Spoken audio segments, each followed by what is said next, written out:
Showtime.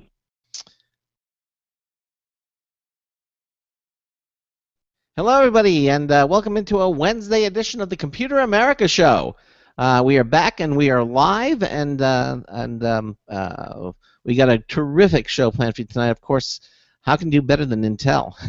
Intel is our guest for the first hour, and we're going to be talking about back to school and some of the cool digital devices, some of the technology, the best devices for back to school. Okay, so that's what we're talking about that in the first hour with Intel's technical communications manager, Dan Snyder. Dan's been on the show a number of times in the past, and we're looking forward to having him here with us again. And then in hour two, we're going to do computer and technology news brought to you by Slimware Utilities, the official optimization software of Computer America. So sit back and relax. In about 3.5 minutes, we'll be starting the show.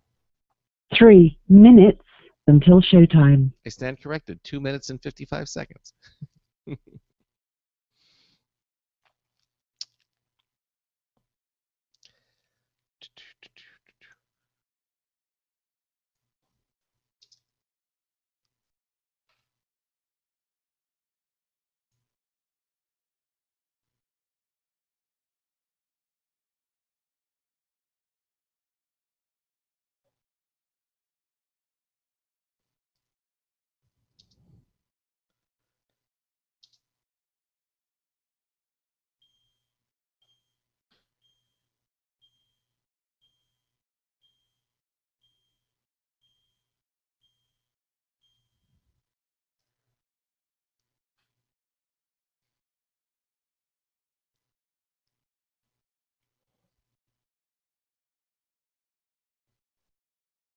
Two minutes until.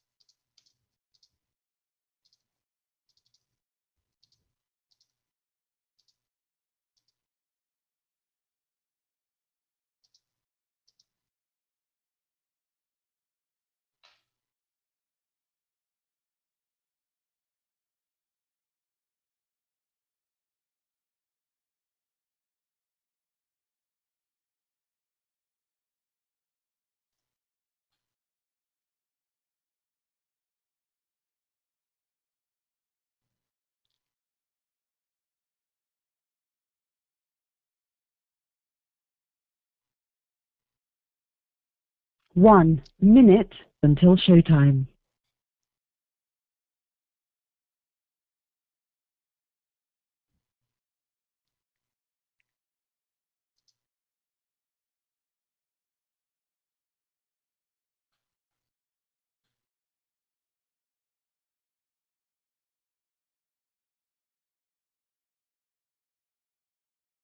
Okay, 30 seconds. Here we go.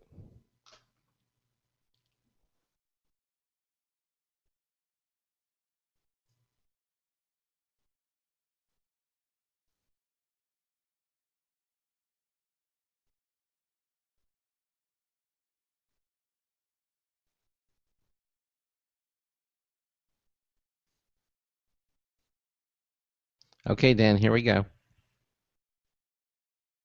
You're there, right? Yep. Your show will go live in 5 seconds. 4, Okay. 3, 2, 1. Broadcasting live, it's America's longest-running national radio talk show on computers, Computer America, hosted by national columnist Craig Crossman. Look for Craig's weekly column in your favorite newspaper. This show is being beamed nationwide at ComputerAmerica.com. Keep it here for technology news, computer products, guest interviews, and your phone calls. You're listening to Computer America. Hello and welcome into the Computer America Show. It's the nation's longest-running, nationally syndicated radio talk show on computers. Computer America is heard around the world and coast to coast. And I'm your host, Craig Crossman. And I'm your co-host, Ben. Ben. How you doing? Hi, how are you? Yes, normally Charles Tindall, certified ethical hacker, my other co-host, would be here on a Wednesday. but due to some problems, I'm not sure exactly what were, but he called me last minute, said he couldn't make it. So my other co-host, Ben, is filling in for Charles tonight, and hopefully for the rest of the week we'll go back to our regular schedule. Of course, Tuesday night we had a best of show, and but now we're back live, and boy, do we have a show planned for you. In the second hour, we're going to have computer and technology news brought to you by Slimware Utilities. Ben is, as we chat, as we speak, finding some of the coolest stories that we'll be discussing in the second hour. And let's see. And there are some good ones. So. All right. Okay. And now let me just tell you, if you want, if you want to kind of participate and watch what we're doing, you can check out our. We want you to check out a brand new chat room. We're having a lot of luck with it. It's very successful, and I guess we're going to probably make it official by the end of the week. But you can check it out at computeramerica.com and just click on the chat room /video page, and you'll see that page that shares the chat room. It's very simple. Just put in the username and click the sign-in button, and it will take you into the chat room. It supports clients like Chatzilla. There are a number of IRC clients that it works with it as well if you just don't want to use the plain vanilla web portion of it, but it's there. So you can use that, and let us know what you think about it, because we can always go back to the add-on chat room either way. So, but I think we're going to use this until the add-on chat comes out with the HTML5 version of it. So let's see how that goes. Okay, so anything else you want to mention, Ben, before we get started? Can't think of anything right now. Okay. All right. Well, I think we'll just get things going here. Now, tonight is the fourth Wednesday of the month, and unlike the third, because normally Intel joins us every third Wednesday of the month, but we had a little schedule change. Intel asked to be on the fourth Wednesday of the month, and if Intel asks you to do something and we can accommodate them, we love to do that. So now, Intel each month joins us here at Computer America to discuss a variety of subjects on what Intel is doing in the consumer world of computing. And tonight we have Dan Snyder back with us to discuss the best devices for back to school, which for most of us is just around the corner, and certainly beginning in August. Dan is Intel's Technical Communications Manager. Dan, welcome into Computer America. How are you? Hey guys, great. How are you? Oh, we're doing fine. And so back to school is literally around the corner. I was just driving the other day, and I said I saw the local school says our first classes begin on the 2nd of August, and I went, wow, there it is. Okay, so people are and you go into places like Walmart and everything, and you'll see all the school supplies there, and they usually a lot of times they'll have a tax break day. Some of the places, so they'll if you buy them on a certain weekend, you don't have to pay taxes. A lot of states are doing that. Yeah. So what I wanted to talk with you about tonight is what Intel is doing now. Intel obviously seems to be firing on all cylinders, with a great earnings report last week, and Intel seems to be more serious than ever about mobile. So where do you see that? Where do you see the action there? Yeah, Intel, basically, we've been using our strengths in process manufacturing. I've been on your show many times. We've always talked about Intel's big fabs and, our huge fabs all over the world, but mostly in the U.S., actually. 75% of Intel's manufacturing is done in the U.S., which is really nice when you're buying a system that, hey, this is an American-made CPU, quote-unquote, right? Because it's very complex stuff. And as we've kind of improved the process and the technology, you're just seeing smaller and smaller devices. So now you're seeing, phones, tablets, 7-inch, 8-inch tablets, and phones, and sizes of things you've never seen before. Yeah, we're gonna see even more of that. I mean, unusual sizes that have come out. Of course, Apple's going to be coming out with their new iPhone 6, and there's rumors that they're going to have 2 different size screens. So certainly a lot of variety going on there. So there's obviously a lot of action, and I would think all these devices are going to be huge in schools. I mean. Yeah, it's interesting. I think the really ultra small. Obviously, a lot of the students, everyone's going to have their phone, and it's pretty incredible what you can do on your phone these days. Yeah. And Intel's doing a lot more with the phone ecosystem, and with tablets, that kind of took the world by storm a couple of years back. Tablets seem to be a little bit more of a consumption device. I don't think anyone's going to write their 200-page term paper on a tablet, but you're going to look at some YouTube videos or maybe do some research or, book dinner or go on Facebook and things like that. Then you have your bigger devices with keyboards and like the 2-in-1s and the notebooks that, then now we're talking term paper time, right? So. Well, that's it. I mean, there seem to be more and more subcategories to mobile. I mean, as you mentioned, tablets, you've got 2-in-1s, you've got Ultrabooks, you've got Chromebooks. Now some of these seem like buzzwords, though, no? Yeah, it's kind of confusing because what happens is basically all the different computer manufacturers, they want to have their own branding identity too. So people like it when there's multiple brands and names that people can have their hats on. I mean, iPad, iPod, obviously that's just iconic, right? I mean, everyone knows what that is. iPhone, Chromebook is a new category. But really it just comes down to looking at the capabilities of the system because there's so many different things out there and what you want to do with it. Luckily with Intel inside, our process technology and our technology and our architecture of our processors from Atom all the way up to the 4th Gen Core, that's basically in most of the stuff you see on the market that's Intel based, is so power efficient and powerful as well that it's pretty astonishing what you can do in any form factor really. So yeah, I mean we could kind of walk through the different segments. It's kind of like you have the tablets, the smaller tablets, kind of like your Asus Memo Pad, 7-inch, $150 tablet.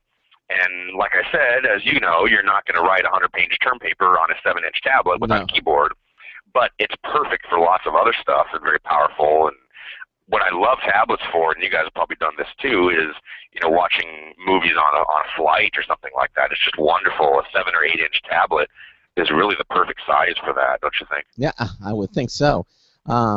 And of course, there's always the temptation for kids using these devices to play games and stuff. Although a lot of the games are I mean they're a little bit of a learning experience as well.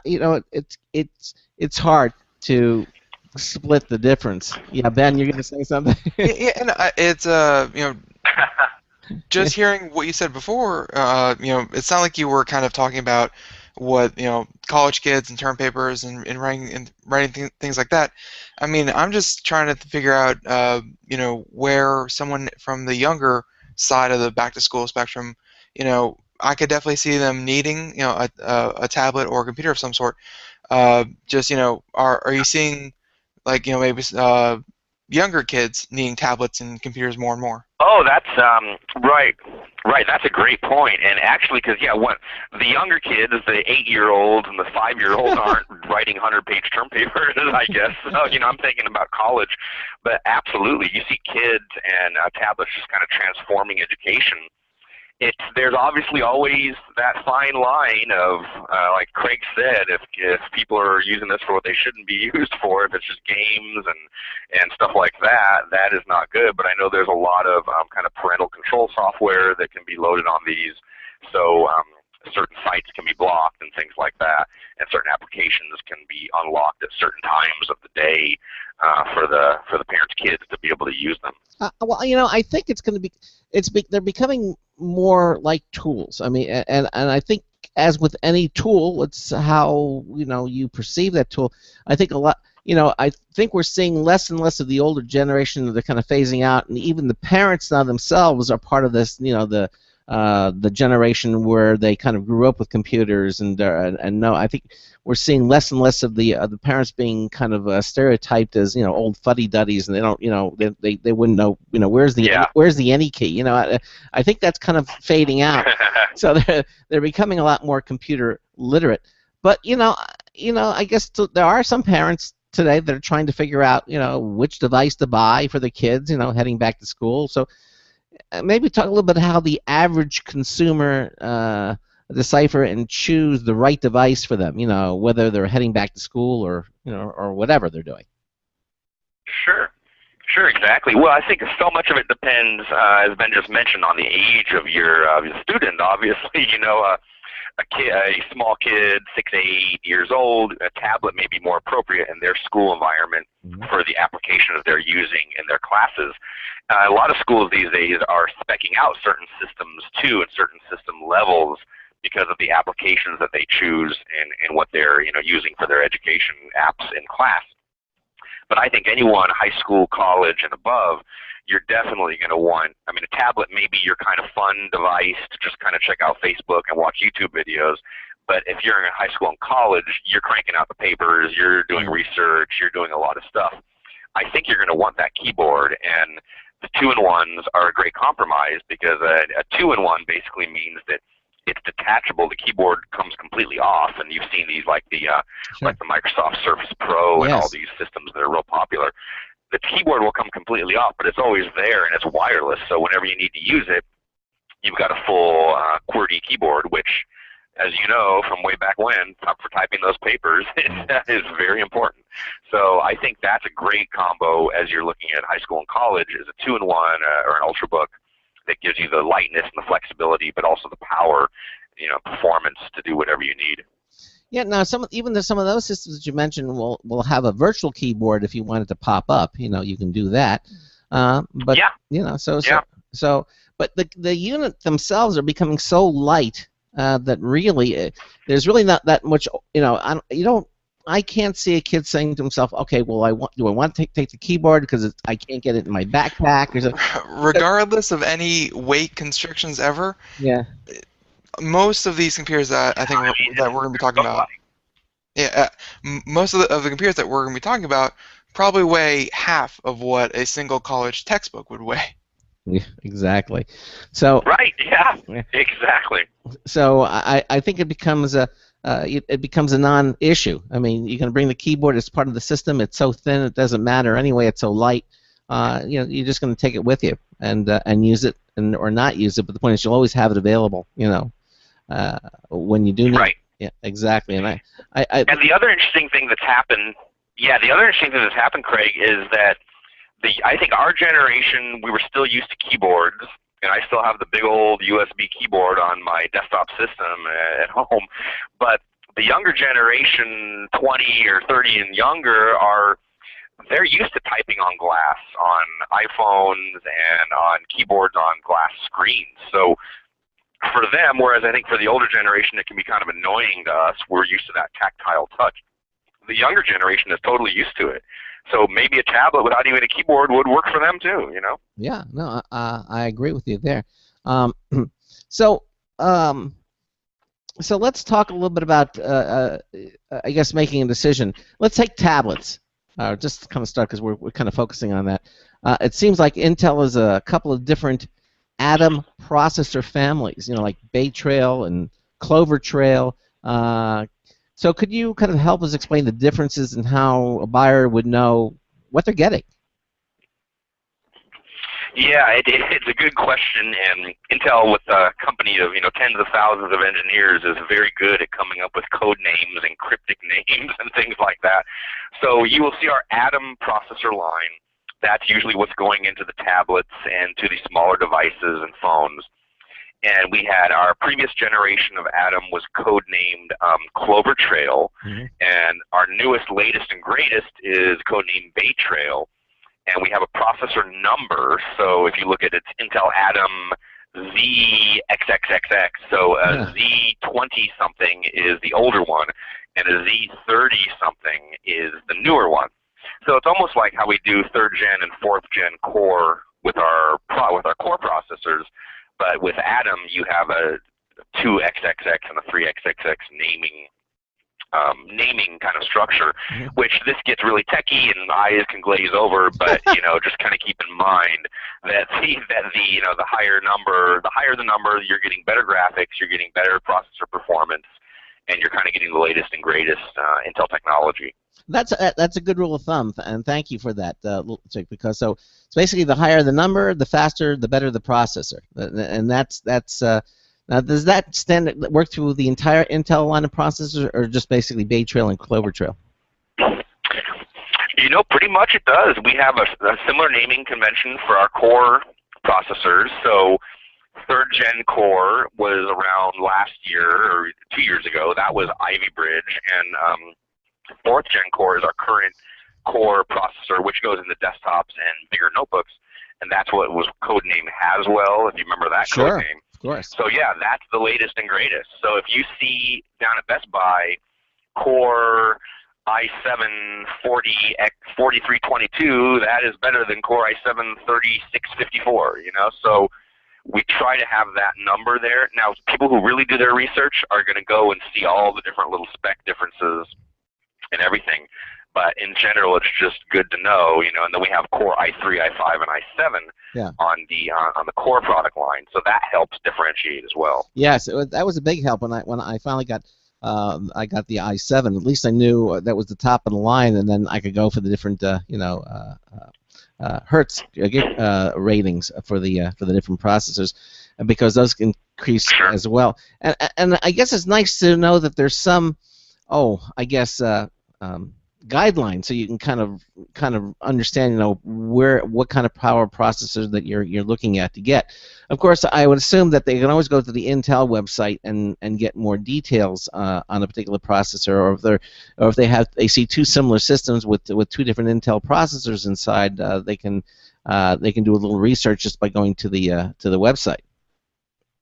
I would. Yeah. Oh yeah, absolutely, and we have a processor comparison tool on our website, because it is kind of mind-numbing. I know a lot of Intel employees that don't know the differences between all the processors, so it is not going to be easy for a standard person just out there looking to buy a PC to know what all the differences may be. So that i3, i5, i7, it's almost like BMW, right? A 3 series and a 5 series and a 7 series. You know, so that we tried to do that. But there are subtle differences, and the real techie folks out there are going to research that and know that. But, you know, as long as you know that when you're buying an Intel Core processor, that's usually more performance than an Intel Atom processor. And Intel Celeron and Pentium, you remember those brand names from way back when, they're still around, and they are usually in the value segments where they provide, you know, good performance, but less cost. All right, so, and I understand you can really research. You know, when you're buying a car, you really want to do the research. You want to find all the details.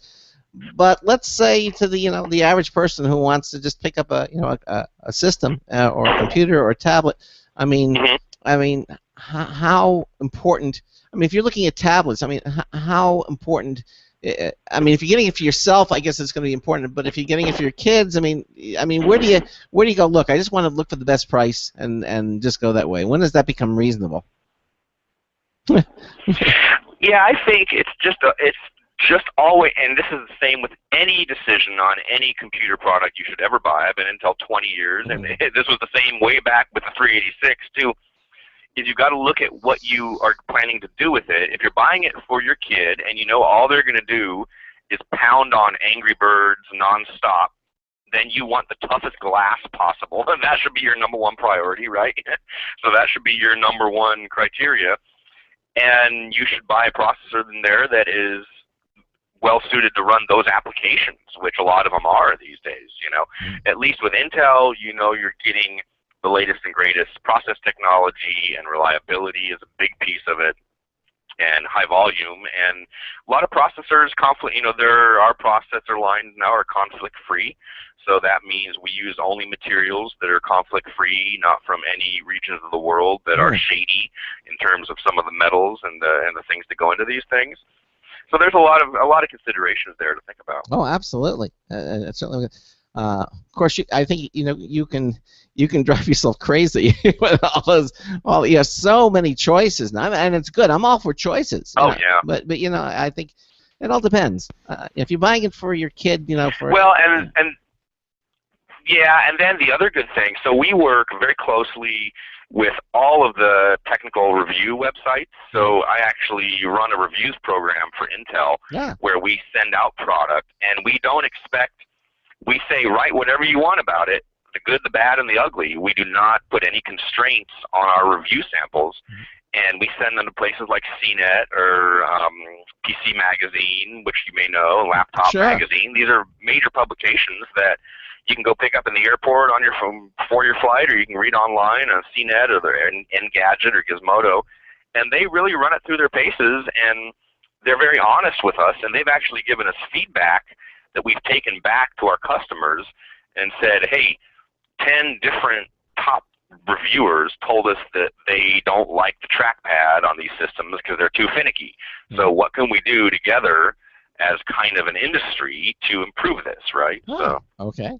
So it works both ways. It's nice. Yeah. I mean, getting feedback from credible sources certainly helps you to develop products that consumers are going to be more amenable to. Makes a lot of sense. So, yeah, absolutely. So let's talk about the fourth generation Intel Core, which was introduced last year. But we're explaining some of it now, but I don't know that it's completely understood by everyone. All of the benefits that come with the latest Intel Core-based devices. Would you give us share a little bit with us more about the key differences between people will see with that processor family? Right. Well, 4th Gen Core, which was codenamed Haswell for the techie guys out there, and 3rd Gen Core was codenamed Ivy Bridge. The main innovations that went into Haswell were in the power arena. So you've noticed probably in the last year and a half since 4th Gen Core has been out, the last year or so, these incredibly thin and small systems like the Surface Pro, like the Asus, like the HP Envy, like the Lenovo Yoga. That Yoga system is really cool. Yeah, it is very cool. They just couldn't hit those kind of form factors in the past, and because we decreased the power consumption of our 4th Gen Core processor so much that they're able to fit them into much smaller systems. And just as a kind of a tidbit for your listeners there, we're getting ready to launch later this year our next generation processor codenamed Broadwell, which takes power savings even to the next level. And we're moving to 14 nanometer transistors, which is a huge jump ahead and industry leading. And to do that in volume is just incredible. So you're going to see even thinner, even lighter, and fanless, totally fanless notebook systems, which was kind of unheard of before, to have a totally fanless notebook that is high power and high performance. That is nice. Yeah, there's always been that little disappointment. You got this little computer, but then you turn it on and then you hear like, fan kicks on. Yeah. And a lot of the modern notebooks, the fan doesn't come on that much, but you just notice it if you're in a warm room and you're cranking out a lot of stuff on your system. It will kick on for sure, and you've heard it. I'm sure I've heard it. Yeah, and you go, oh no, because I don't like fans. I mean, I understand why they're there, but give me a giant heat sink. But of course with an Ultrabook, that's not too practical. I got this really thin, I got this huge heat sink sticking out of it. That's not going to work. So I'm glad to hear that that they're finding ways to keep thinness and not bog them down with giant wind fans or huge. Oh yeah. Or huge. It always surprises me that it seems like every time Intel comes out with Ivy Bridge, Broadwell, Haswell, what have you, every year it's smaller, faster, less, more power efficient, and less heat. It's always those four. Right. And and it's usually a pretty linear reduction in all those categories. I mean, is that We're lucky. We got some good engineers. Yeah, I mean that just seems like Intel's trend is try to do all those things. But I mean, in doing that, you're taking what would be 5 years ago, what you would use in a normal desktop computer. Right now, you could probably fit something that was 5 years ago. Nowadays, fit that into a tablet, and be just as powerful. Oh, absolutely. And I read some analogy that an internal person at Intel did a few years ago, saying that if the airline industry was like Intel on the processors, you could fly around the world in 6 minutes on 3 gallons of gas fuel today. So it's pretty incredible what kind of advances the engineers are pulling off. Yeah, you hear things like Moore's law, and they say, well, they're not gonna. How much more can they go, and how much, and yet they seem to do it. Each, there's on a standard is a. Yeah. Yeah. Hopefully, you're not going to hit any walls, eventually. Well, we are actually, we're coming to the point where the laws of physics are kind of staring us down, but we've got 14 nanometer under control. So 4th Gen Core Haswell is 22 nanometer. You may have heard that in the past. Mm-hmm. And we're moving to 14, which is, a huge leap. And after that, we're looking at other technologies, and I forget what is coming next, if it's 11 or 8 or what. But they're working on things in the labs, and they're always the engineers are always busy. I'll tell you that. You think you're going to limit the you said the laws of physics. I mean, you're getting into the electricity itself.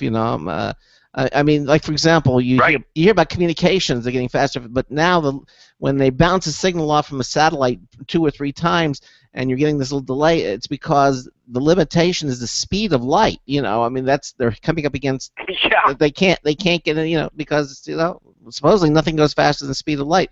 So they have to find other ways to do it. And I'm wondering, if that's eventually going to happen, because electricity can only be squashed so small. You know what I'm saying? It's Well, the issue we're running into is you're getting into widths that are 1 atom. You're getting into atomic widths here once you get down below 14 nanometers. So how do you get smaller than an individual atom? That's pretty tough, right? Exactly. So you're really doing a lot of tricks and a lot of engineering to pull this stuff off. Well, and you're getting into the quantum level, too. I mean, where things don't act intuitively like we think they are supposed to. Right. I mean... Absolutely. And I certainly don't want to spring anything, but we had one company that's called D-Wave Systems on the show, I think, last week, talking about they're coming out with quantum computers and what they have to do to make that happen. It's just, I mean, it's just amazing things that are happening out there. So, it is. It's just. It is. It's wonderful. Well, I want to start this question up, but I don't know if we're going to have time. But let's talk a little bit about, I guess the portable all-in-one PCs. I want to talk a little bit about that. Also, when we come back, let's talk about a lot of buzz that seems to be around the other end of the spectrum. Enthusiasts and desktop. What's going on there? And I like that. Sure. And also, I want to touch upon what are some of the most important considerations for a buyer of a new mobile system or tablet. The things I want you kind of touch on when we get back. Now just before, these are some things I just want to talk about. And when we come back, let's talk about that. What are some of the key PC manufacturers you are seeing, with these new mobile systems from, and basically how do you work together? I think that's a kind of a good launching point there. So things for you kind of to think about during the break, and then we'll come back to Dan Snyder. This is the Computer America Show on the Blog Talk Radio Network, on the Boost Radio Network, and the IRN Radio Network. Ben and I are talking to Intel. Specifically, we're talking to Dan Snyder. Dan is Intel's Technical Communications Manager. And we're talking about, back to school, some of the new products that are here now, some of the new products that are just around the corner, and a look ahead. We've got some interesting things coming up. And we'll be back after a few minutes. This is the Computer America Show. Stay with us.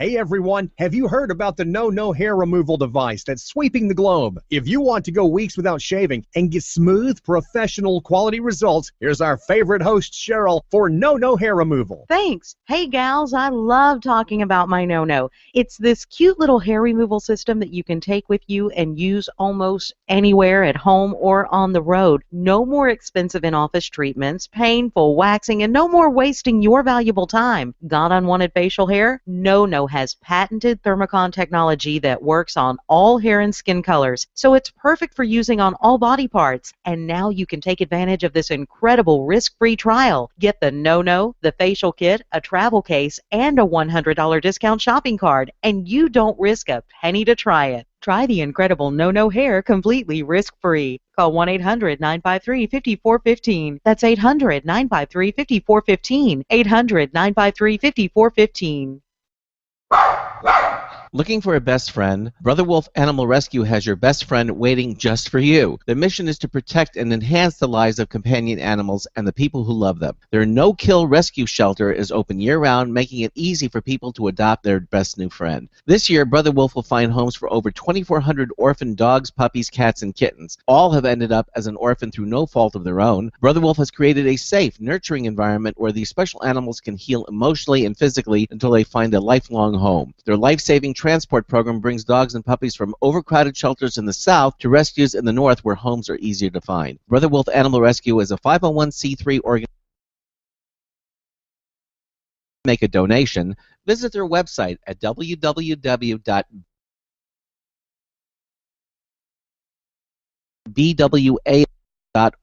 Help to realize Brother Wolf's vision when no animal is euthanized for lack of a home. Who's a good boy?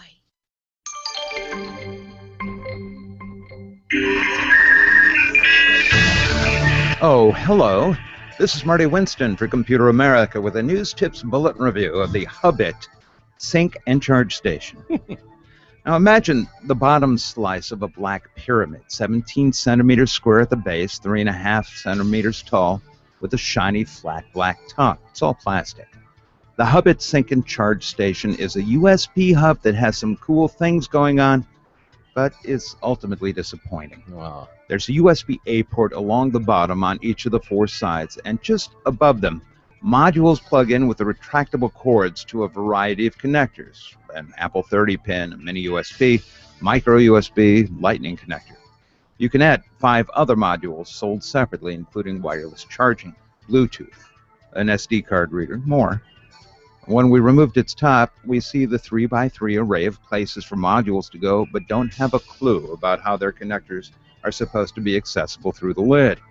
The disappointing element here is not that, but that even when you include the 900 milliamp upstream power feed that comes from a USB 3 port, there's only 4.9 amps total available here, meaning the 6th thing you plug in puts everything in danger of being power starved.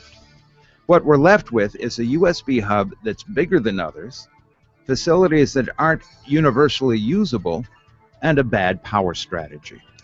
Bottom line, the Hubbit Sync and Charge Station puts a lot of USB 3 choices in one place.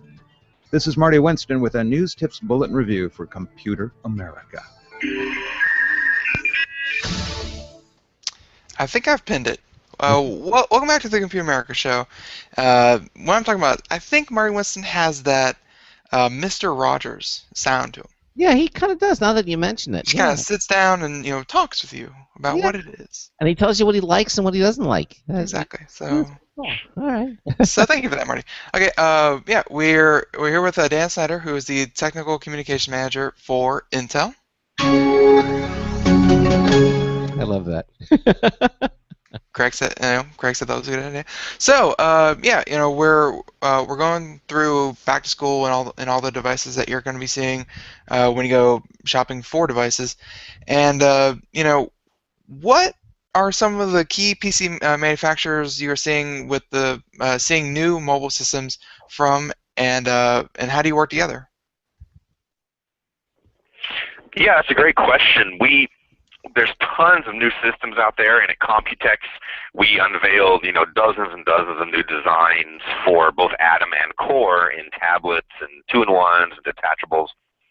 Asus is a huge partner, and Dell, Acer. You may have seen some of the Acer systems, which are really nice.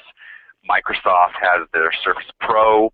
So we work really with all the different computer manufacturers, and we work with Apple too, of course, on MacBook Air. That's been Intel-based for years and years, and all their MacBooks and Mac Pros.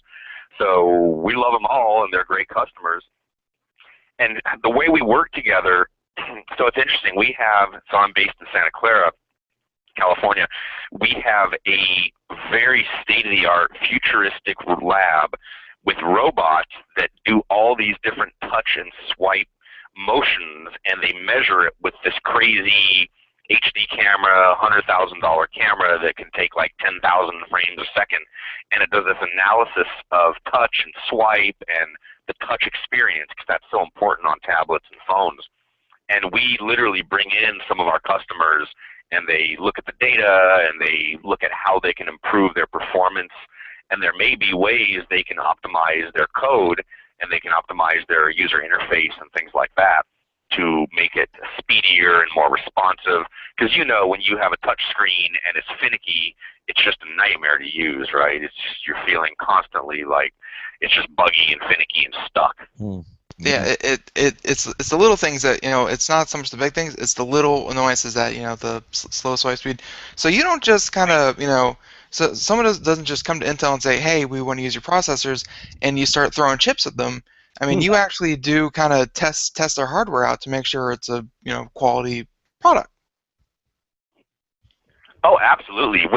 Well, a lot of these customers, you got to remember, we've been working with them for years and years and years. It isn't like we just met Dell yesterday, right? So we have very long relationships and very close work together.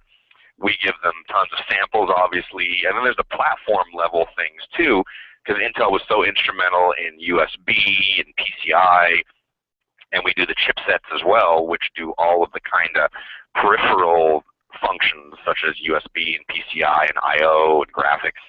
So that's a really key important element of working with the customers too, is making sure that they're getting support for that aspect of the platform as well. Okay, well that's it, and that's nice to know. So you have this kind of partnership, I guess, if you will, or alliance with them to make sure that that they're going to be producing something that you make, and to make sure that it's done properly. Which is nice. Obviously, right. Yeah, exactly. Okay, so I want to get back a little bit to the mobile systems, or tablets, and again, because we're kind of looking at back to school, a lot of the purchases are going to be made, a lot of new products are being announced too in that time frame. So let's talk a little bit some of the what are some of the most important considerations for a buyer of a new mobile system, tablet, or other type of device. What would you say they would be? Well, I think, like I mentioned earlier, and you probably agree, is what do you plan on doing with the system, right? If you need a very robust, if you are a graphic design student and you're going to be using Photoshop and Illustrator and very high-end applications where you really need keyboard and mouse input and things like that, you're going to want a higher-end system with more USB ports and more storage for all of your files and things like that. If you're kind of kicking around, or a younger kid who just needs a tablet to do some basic educational applications, then you could look lower in at the 150 to 250 tablets with Atom. And if you are looking higher end, you're looking more at $399 to $599 and up for 2-in-1s and full-fledged notebooks with keyboards built in. Okay.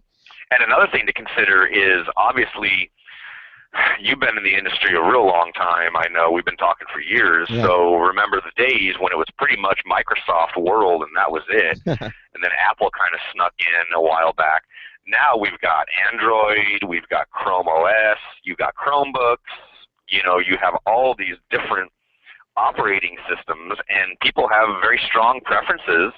So someone who really is hooked on Android now on their Samsung phone or tablet or on their Chromebook, they are not going to go and buy a Microsoft-based system, and vice versa. If someone really loves Windows, then they're not going to be on the market for an Android-based system if they want to stick with Windows. Yeah, and that seems to be once you adopt a particular platform or technology and you're invested in it, it's kind of hard to go to something else, because although it might work, you're not going to be able to take advantage of all the really cool integrated features unless you throw everything out and start all over again. I mean, so yeah, and then you have your applications. So if you have every application that you've written in college or high school is in Microsoft Word, then it's going to be a different kind of decision on what kind of system you want to get versus if everything is on Google Docs on the web, right? So That's true. And yeah, and of course the cloud brings a whole other element in it because there are a lot of advantages with working in the cloud, but then some people like having everything with them there. But the point is, the variety is out there, and that's a good thing because you have so many more things to choose from. But just don't let that abundance of choice kind of mess you up. When you're, or paralyze you, analysis paralysis, right? Yeah, it's exactly. kind of like everything. New cars, it's any product it seems like you want to go buy these days. There's just a bewildering amount of choice once you start really researching it, right? Yeah, I know exactly. Now you mentioned the enthusiast and the desktop, and there also seems to be a lot of buzz around that end of the spectrum. Can we talk a little bit of what's going on there? Oh, absolutely. That's kind of near and dear to my heart because I've been covering the enthusiast high-end segment for a long time. So you probably have a lot of listeners and know a lot of people that are into they don't want mobile, they don't want small, they want the monster system with the dual graphics cards and the fastest processor on the block and the liquid cooling and the blinking lights. They want all that. I think you just described. And it'll run your games. I think you just described Ben. Exactly. Yeah, I think Ben was waking up over there. And so what you're going to get with that is, bar none, the best performance because you don't have any thermal constraints. We've got constraints when you're trying to get a processor into a quarter-inch thick notebook. It cannot run that hot and that fast. But in a desktop tower, you've got fewer constraints. So then you can get the performance to run Crysis on HD 36-inch panels and stuff like that, which these guys are doing, and these LAN parties and gaming conventions. So we just announced. And fans are a good thing. You want to blow back your hair with those systems.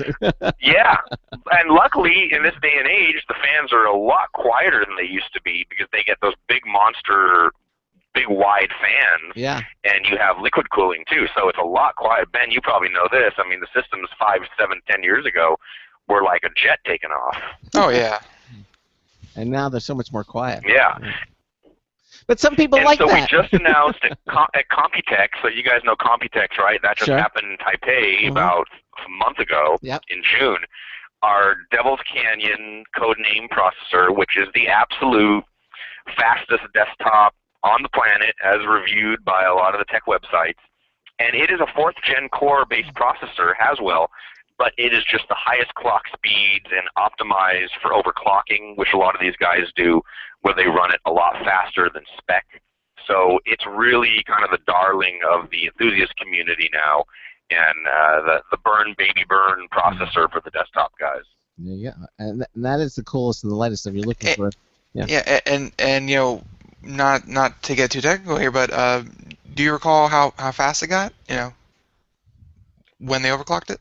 Oh well, so on Devil's Canyon, which is our 4th-gen latest and greatest K SKU, which is an overclockable SKU, they hit 5 gigahertz on air. So air cooling means no liquid nitrogen, no funny business with tanks of $10,000 liquid nitrogen or anything like that. So they easily hit 5.5 on air. Its base frequency on all 4 cores is 4 gigahertz, and it's the first Intel processor ever that is running 4 gigahertz on all 4 cores as base frequency. Wow. That's a 500 megahertz boost from the previous fastest processor.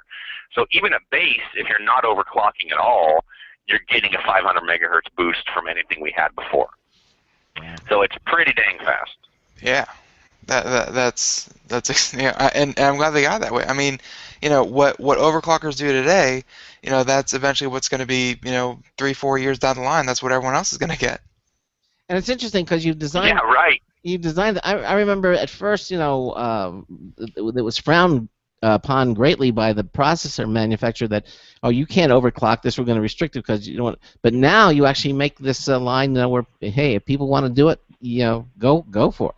Which is just amazing. Right. Yeah, exactly. We always still have our asterisk and our commentary of it's out of warranty and this and that, but we basically are acknowledging that people are going to do this no matter what we say. And our processors honestly are so darn good and so reliable, and they do have mechanisms to protect themselves too. If it really hits a certain temperature that's too high, it'll shut down. And if you've ever seen a system kind of overheat and just shut down or blue screen, that's what it's doing. Is it has its own protection mechanism that kicks in. So it's up to the buyer who's doing this stuff to realize, oh, okay, that's one thing. I'm going to burn out my processor. At least I didn't burn it out, didn't blow it out. I need to try something else, or maybe a different coolant system. Right, exactly. And then they reboot it, and then they get into the BIOS and they say, let me tweak it again, and dial it back a little bit. Yeah. Or crank up the cooling system, bring in the nitrous oxide, and let me see what else I need to add onto this to make this thing go. That's Ben, we have one interesting thing, Ben. You'll really appreciate this. We have a new overclocking warranty in the channel where for an extra $20, you can buy a warranty that your CPU will be fully replaced if you overclock, and it's only like $20 to do this. So if you buy a $1,000 extreme CPU for a $20 warranty, if you blow it up overclocking, you get a new one for free. That is a really, that's really great warranty because let's face it, most of the, especially the cores, the i7s and the i5s, most of those users are going to overclock them anyways. And for $20 extra, most of the time you know what you're doing. Sometimes you're punching in numbers, firing it up, and see if it works. But just that little bit of extra insurance. Yes, it's good. The tears in the eyes when if you watch your system melt, at least you know. It's like, it's like I know it's a 3.5, but let's see if we can go 4.3. See if it works. Yeah. All right. Well, we can. So there's a lot of excitement on the desktop crowd and the gaming. We have these Intel Extreme Masters gaming tournaments where we've got 100,000 people coming to these things. So it's pretty crazy what the excitement level is there on the enthusiast part. No, absolutely. So, all right. So we see what's going on there. Let's talk a little bit about these portable all-in-one PCs. What are some of the latest on the market? And again, what should a consumer choose? Why should they choose this type of device over one of the devices that we've been talking about earlier? Well, I think the portable all-in-ones. So these are typically 17 to 20-inch. They're kind of like huge tablets in a way because they are propped up. They're considered desktop units, but they basically have a lot more performance and power and obviously a lot more real estate on the screen. You're talking 17 to 20 inches. So they're almost like a regular desktop monitor, but the processor is kind of all built into it, which is nice in terms of space savings if you want a bigger screen.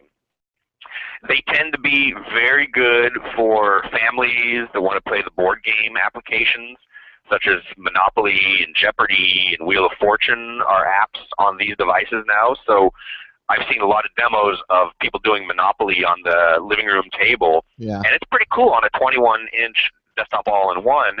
You're playing Monopoly and rolling the dice and making the moves, and it's really a lot of fun. And because they're portable, they do have batteries. And we're not talking 16-hour battery life here, but you can have several hours of battery life in a very big 17 to 20-inch portable desktop all-in-one. Yeah, I've seen those. They even have the dice are actually real physical dice. When you toss them on the, you can actually interact with virtual and real items, and it's smart enough to know. Right. Yeah. And they have these kind of like custom peripherals from Lenovo. So Lenovo is one of the real advanced ones. Lenovo and HP and Dell are kind of the big three. Lenovo's Flex and the Horizon, they have peripherals, so Lenovo branded electronic dice that you can roll, and it interacts with the portable all-in-one. Wow. All right, we've got so much to talk about here, but let's just kind of shift a little bit here, and let's talk data storage for a moment. What about the person who has a lot of data, like music, photos, videos, games, that type of thing, and they need to store that, but they want to be able to quickly access it? What kind of device should they consider, and or what type of device options are out there that you recommend? Well, the beauty of what's happened in the last 5 years or so is that any device is connected to the cloud and the web. And you have iTunes, so Apple has iCloud, and you have Google Drive, and you have Microsoft's offering. So you can store stuff kind of anywhere now and access it from anywhere, which is great, because any device you have, you can access it from anywhere. But I think there's a couple different options. If you have a home system, then it never hurts to have a USB backup drive. I'm sure you guys very smartly have one as well, where you're going to keep an extra copy of all your important documents and photos on a backup drive at home, because you never want to lose everything and have all that stuff gone, because your photos are, it's important stuff and documents and things like that. Sure. And then if you're kind of a traveling graphic designer or photographer, where you're continually downloading just gigabytes of photography or video data, then you need probably a bigger system, a bigger notebook, 2-in-1 or bigger, that you could take around with you that could have at least a terabyte storage, 500 gig to terabyte at least you'd want on a system if you're doing that kind of work as a professional, or even in school doing graphic design school and things like that. Sure. No, I guess it all boils down to what it is that you're doing, and I want to get this question, because I want to hear what Intel's position is on this. I know what I recommend. I mean, people say, hey, how often do I need to upgrade my computer? And I always say, when you're ready to buy. Yeah, spend as much as you can, bear to spend. As often as you can. Yeah, and basically to help stave off obsolescence. If you're buying the top of the line at the time that you're buying it, that computer is going to last you a lot longer than if you buy, something that isn't. I mean, it's going to become. But that's what I tell people. But what do you say, when the people say, hey, Dan, what do I need to do when do I really need to upgrade my computer, or what are they missing out if they're using a device from 4 or 5 years ago? I mean, let's talk a little bit about that. Yeah, I think it's on multiple levels. Now, I do think, and I'm always very honest about this, if you are someone, or like my mom is like this, all she does is check Yahoo Mail and order knitting and yarn materials from one website. So that's all she does. So she does not need to upgrade very often, and she does not need the highest-end Core i7. She is fine with her Celeron or whatever it may be, and she's okay with that. But if you're doing anything more and getting into YouTube and video and editing some photos and videos, you are going to want, as you said, kind of the latest and greatest. When you do your upgrade, don't skimp. Spend a little more and you won't regret it. Kind of like buying a car. If you go out and buy the cheapest car you can find, well, yeah, in 5 years it's going to be showing its age more than a car that you bought that was nicer at the time when you did the purchase. What if she ordered some of that nanofiber yarn, and she really needs something high tech? Then she needs to upgrade her system. Okay, all right. So and the other thing to remember, another thing to keep in mind is it's not just about the processor, that every element of the platform improves over time. We're moving to DDR4 this year, which is a new memory standard, and we have a platform coming out later this year that is going to support that. So that is the biggest new change in DDR memory in the last several years. So the whole platform is going to advance, and then you got USB 3, so that wasn't around as widely a couple years ago. And as you guys probably know, you play with a lot of devices. USB 3 native is really blazingly fast. Well, you also pioneered the Thunderbolt technology, and you have Thunderbolt 2 now also. I mean, all these really high speed, because the video is getting, you're getting this 4K video, and you're having so much more data that you have to move. So it's nice to have these really high. You're moving terabytes instead of gigabytes nowadays. Exactly. Oh yeah. Yeah. Yeah. Well, streaming 4K video is something that, my God, USB 1, you would have just watched it chug along and do nothing. It would have been a nightmare. Yeah, no, exactly. I mean, you need to have all this additional bandwidth, this pipe storage. You need capacity. You really do, because the difference between filling up a pool with a garden hose and a fire hydrant. USB 1, 2, and 3. Yeah, great analogy. Yep. Yeah, exactly. Great analogy. Yeah. So let's talk a little bit about price points. Can you give us a ballparks on what the spend is on tablets with Intel inside, or the 2-in-1 devices, or portable all-in-one PCs? Are we going to have to break the bank? Yeah. Well, it's pretty amazing. You are seeing $129 price points. I mean, that's what people used to pay for an iOmega zip drive many years ago. Wow. So basically, when you get down to our entry-level Atom tablets that are smaller, you're looking at $129 to $150, $170. Asus has their MemoPad 7, which is $159. So that's truly a purchase you can make and say, hey, I'm just going to have entertainment with it. I'm going to check out the web and Facebook and YouTube and watch a video on the plane, and that's good for that. Mm-hmm. When you step up to the nicer 2-in-1s that have the full keyboards and the 11 and 12-inch screens, then you're getting up above $400, $500, $600 when you get to that range. And the premium ones, like the Lenovo IdeaPad, the Yoga 2, which is just a gorgeous 360-degree display, 12, 13-inch screens, you're at about $999 when you're getting up there. So there's a range, but nothing that's really going to break the bank. There's not much these days, much above $1,000 or $1,200.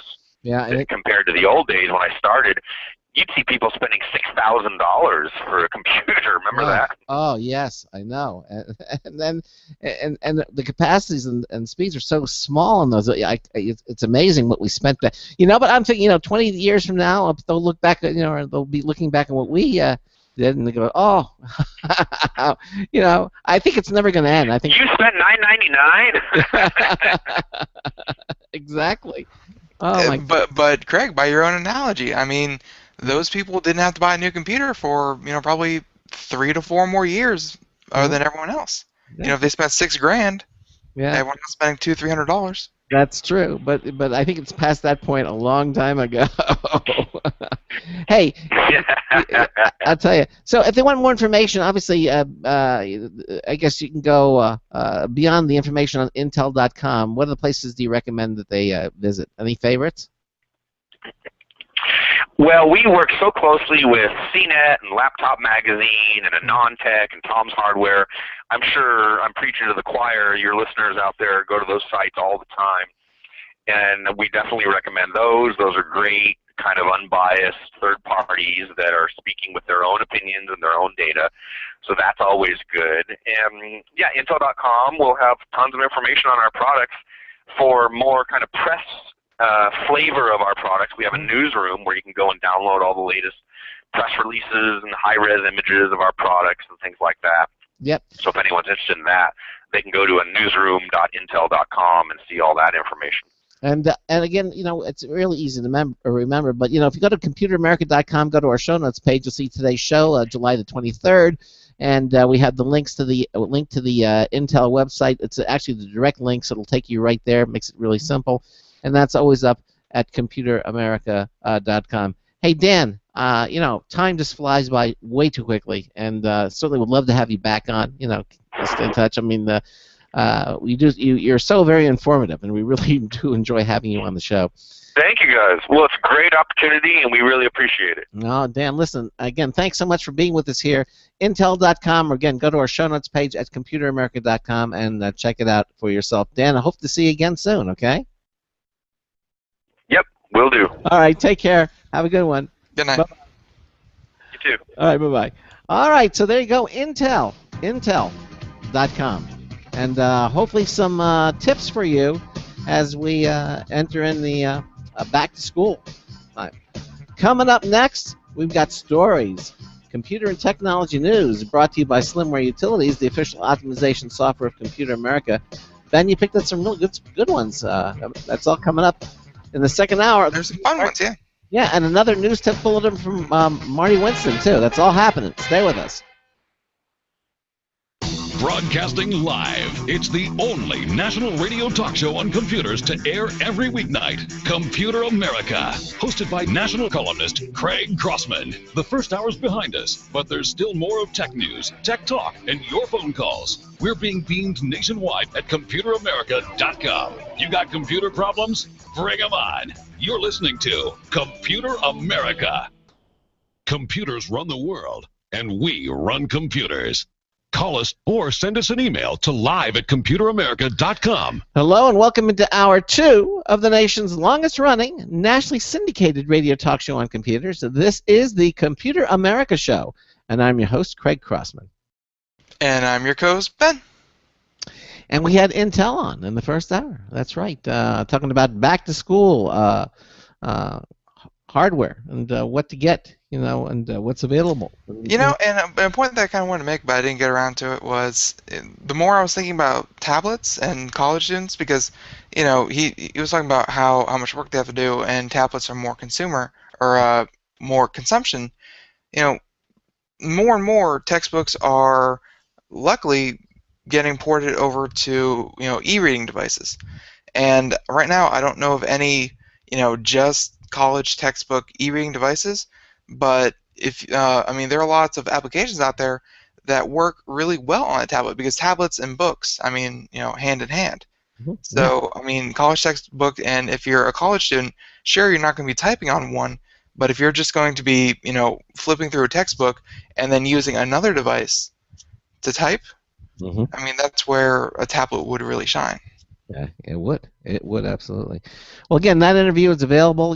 We archive all of our shows at ComputerAmerica.com. We have links to the Blog Talk Radio Network that carries all the shows ever since we started doing it. And you can listen to it or check it out or download it for your own listening pleasure at any time. So now, before we start our computer news, if you have a comment or a question, we certainly love to hear from you. We're going to open up the phone lines. If you want to call us at 347-884-8881, 347-884-8881. We'll get John to get you through. Email is live, L-I-V-E, at ComputerAmerica.com. And, of course, you can join us in our live interactive chat room. And, again, it's brand new. When you go to our homepage, you'll see the button there. It says chat room/live video. It's right between my co-host Charles Tendell and co-host Ben Crossman. It's a co-host sandwich. Right in the middle. I need to update that picture. Ladies and gentlemen, you can see what I look like. Every night that I'm on, you get an up-to-date version of what I look like. Mm-hmm. That picture is 7 years old now.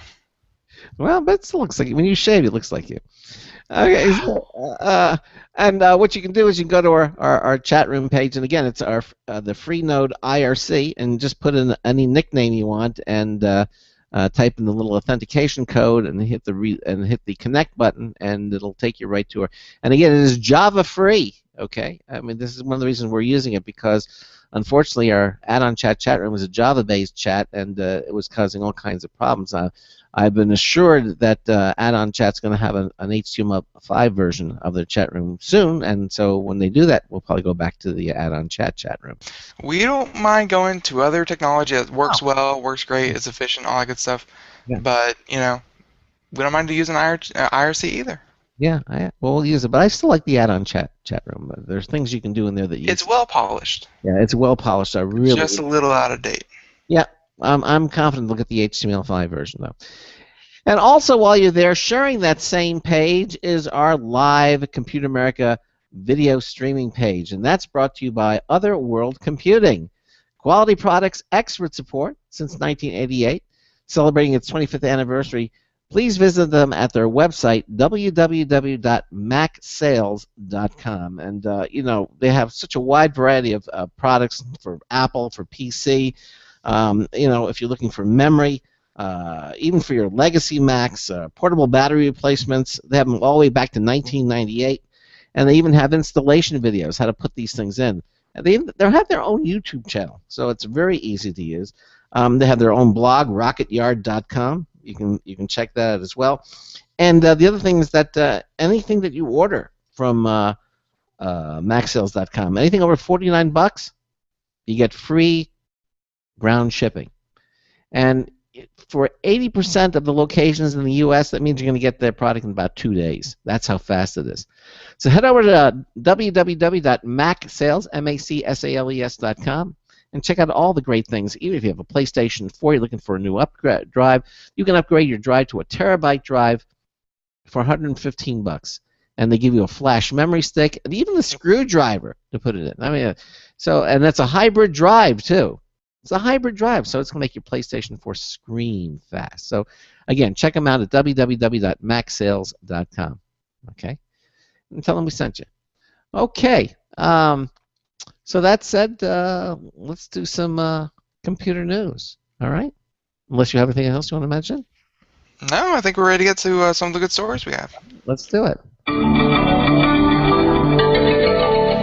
Tonight's computer and technology news is brought to you by Slimware Utilities, the official optimization software of Computer America. You can visit them at slimwareutilities.com to clean, speed up, and optimize your Windows system for free. Ben still didn't pick it up. Okay. Apparently Charles says free or something like that. That's it, free. Okay. Yes, but no one ever explained the logic of it to me, so. Why does it have to be logical? It's just fun. Anyway, everything there is free. There's the logic behind that. It's not not a freemium model. You know, you don't get a crippled version. They're all fully functional. You get the free version. They will clean, speed up, and optimize your Windows systems. They even have backing up. Download them all. Why not? That we use them here at the Crossman household. Download them all. Keep them in your toolbox. Run them when you just keep things maintained. You're going to be very thankful that you have these Slimware Utilities at your beck and call, and you'll thank us for it. Really, slimwareutilities.com. So our first story of the evening, if there is such a thing, is here's a story, and it's not technology, but Ben found it, and I think it's great. The very first Superman comic. I'm a huge Superman fan. I've always have been because the original, well, not the original, but one of the first Supermen, George Reeves, on TV. He actually came and visited me in my school. He knew someone who worked for my mother knew someone who knew George Reeves, and he came and visited school. Caused a huge. I was about 8 years old when he visited. It was just, I still to this day have his picture. He has an autographed picture from him, one of the first Superman actors to portray Superman. And so anyway, the first comic book, the first Superman comic is likely, according to this Maximum PC story, because even it's still in Maximum PC. This Rare Action Comics #1, it hits eBay. That's why it's in the story. They're going to have it sold. They're not going to one of the big auctions. They're doing it on eBay, and they're predicting it's likely to command anywhere between $2 and $3 million for this comic book. That's it? Yeah, well, that's what they're saying. $2 or $3 million for a comic. But it originally cost 10 cents. Come on, As many of you know, that was a halfpenny back in the day. That's right. Oh, you knew that, huh? Yeah. By the end. I grew up in the '40s, so this is all coming back to me. Yeah. Well, by the end of the summer, a rare copy of Action Comics #1 featuring Superman's first appearance will change hands.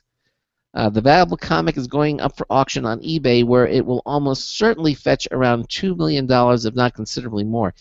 Even though it's sold for a mere 10 cents way back in 1938, it's estimated that only 50 to 100 unrestored copies remain in existence. Wow. According to CNET, the copy going up for auction received a grade of 9.0 from the Certified Guarantee Company. That's the highest grade ever assigned to an Action Comics #1. The only other comic to receive the same grade sold for $2,161,000 in 2011.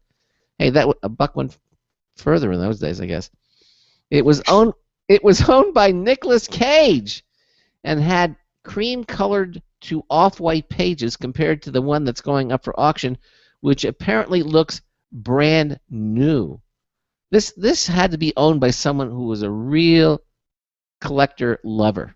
I mean, to because just to keep this from aging, the pages to keep it brand new, that must be absolutely astounding. See, but that had to be the thing, because comic books back then, graphic novels, they were just, you pick them up, you read them, you flip through them, you give them to kids read them all the time. They have grubby fingers, or spilling stuff all over it, ripping the pages and stuff like that. I mean, just the odds that something like this would even survive. Yeah, in a good condition. I mean, what would even motivate somebody to take something like this and put it in plastic? I don't even think they had plastic back in 1938. Really. I mean, maybe Saran wrap, but no, they didn't have Saran wrap back then. They didn't have Saran wrap back then? No, it's plastic. Saran wrap's plastic. Right, they had plastic. Yeah.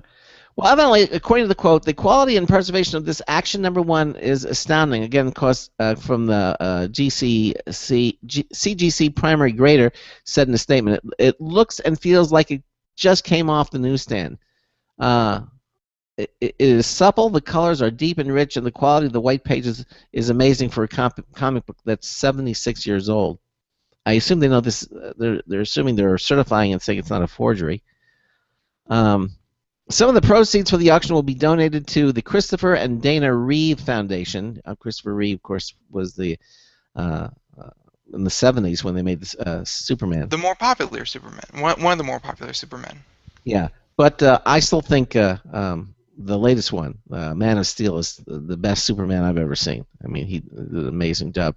And they didn't take the slapstick approach that they did with the Superman series that Christopher Reeve did. It was all very slapstick, and in the end, after I think Superman 3 or Superman 4, it was awful. But this version, very serious, very well done, and the next one's coming out is with Superman and Batman together. It's going to be. I'm looking forward to seeing that. Anyway. You can view a digital copy of the issue being auctioned. They actually have a link to it. And more details about the auction can be found on the story as well. $2 to $3 million is what they're saying. So it's a lot of coin for a 10-cent comic. Yeah. Wow.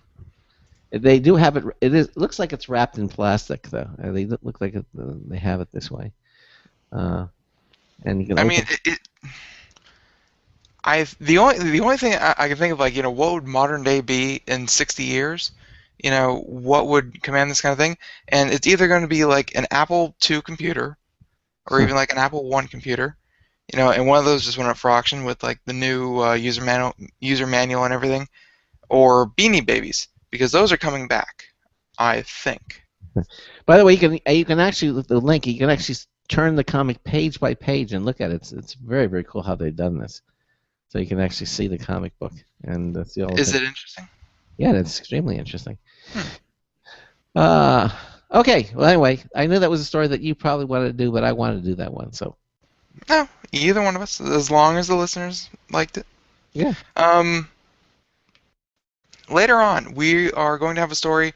There is about a 2-minute YouTube video that I really would like to play on the air. So, I might have you watch that during the commercial break, but it does a really good job of showing the origin of the internet, and apparently a recent change that is happening to the internet, where the U.S.-based organization for the management of the internet is dissolving.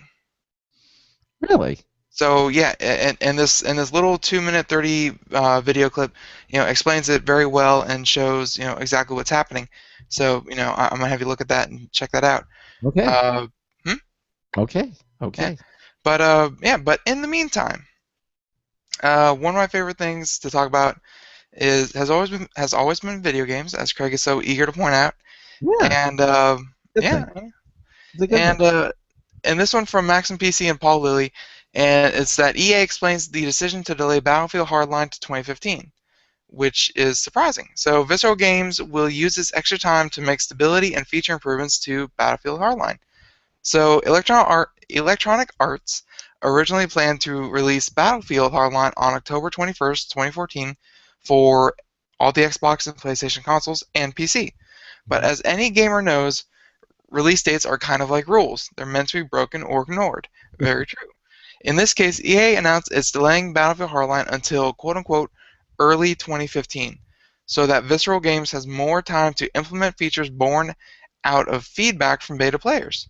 We've been poring over the data and the feedback and have been putting a lot of it right into the game and sharing it directly with you.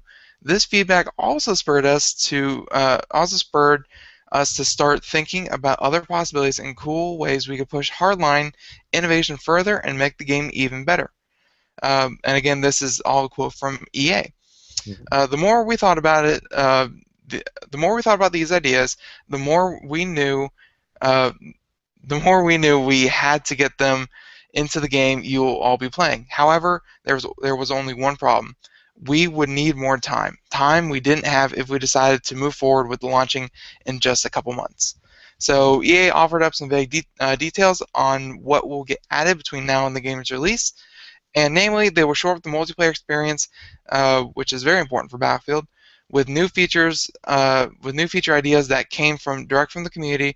Though it also plans to adding single-player story depth. And why is this surprising? Because pretty much for the last 3 to 4 years, Call of Duty and Battlefield every year have come out with a new game for the holidays. So the fact that they're not coming out with one this time, because Call of Duty and Battlefield are both one of those, they come out every year, but they still sell, 600 million copies every year. So for them to not come out with one until early next year, definitely going to hurt their sales, unfortunately, because Battlefield especially is actually a very great game series. So I'd hate to see them jeopardize it, but I mean, if EA says they need the time, EA is just going to have to do it, I guess. Well, I mean, they're going to put out a really quality product, and they don't want to rush it. I guess. I mean, they're trying to innovate with. They're trying to move the storyline further with the Battlefield genre. They're not just going, slightly futuristic. Sounds like they're going, maybe more futuristic or just more action. And I mean, it's not only going to be Battlefield, but I hear they're also delaying Dragon Age Inquisition, which is the third in the Dragon Age series, which is also highly anticipated. So that's 2 games that people have really been looking forward to that aren't going to be available for the holiday season. Well, when will it be available? Maybe in the quote unquote early 2015. Well, all right, so maybe in February or March, springtime. Yep.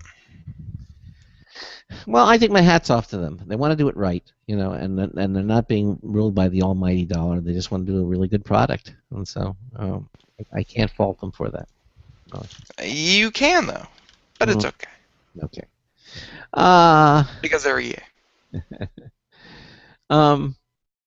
This is interesting. Again, from Engadget, the PlayStation 4 in the news. They're going to be adding Blu-ray's 3D support next week.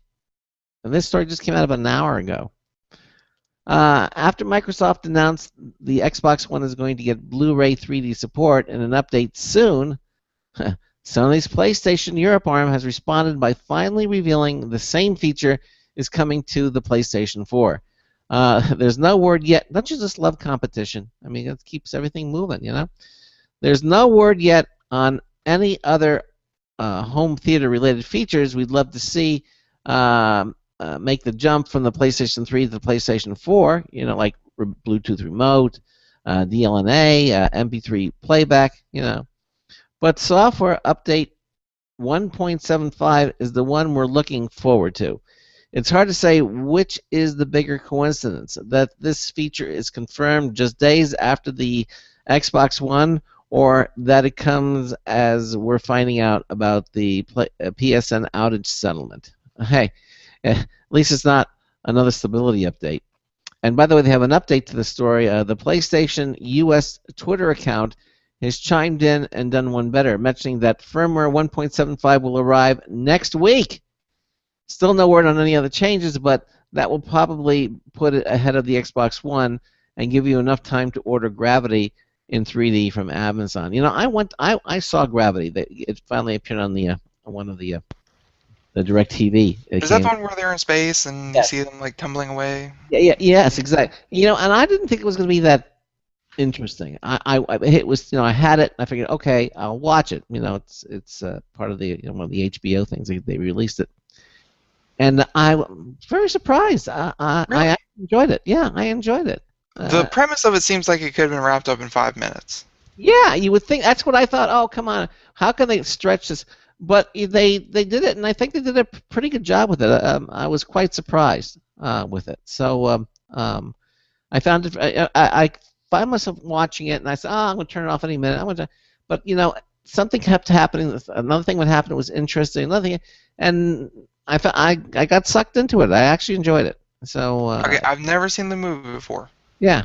Was there ever that part where the head guy comes in, you know, collar undone, you know, kind of sweaty, maybe just got back in from, you know, smoking a cigarette or something, and then he has a big box and he dumps it out on the table and says, "This is what they have to work with. We need to make this. You know, this is the available parts that we have.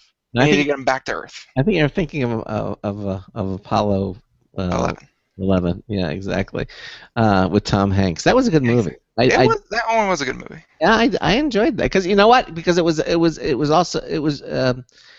based on a real story. I mean, it actually happened. You know, just like that. And the actual astronaut that Tom Hanks played actually had a quick cameo scene. In toward the end of the movie, you actually see him there. Oh yeah. Yeah, but yeah, it was very interesting. That was a good movie too.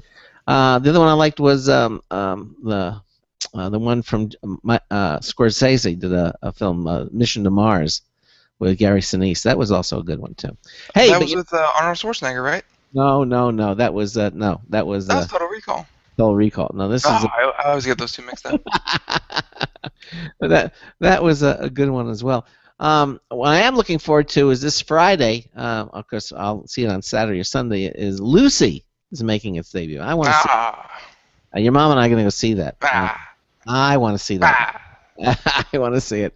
And then the other thing, there's another one. There's Lucy, and there's one other one that's coming out this week. Real quick about Lucy.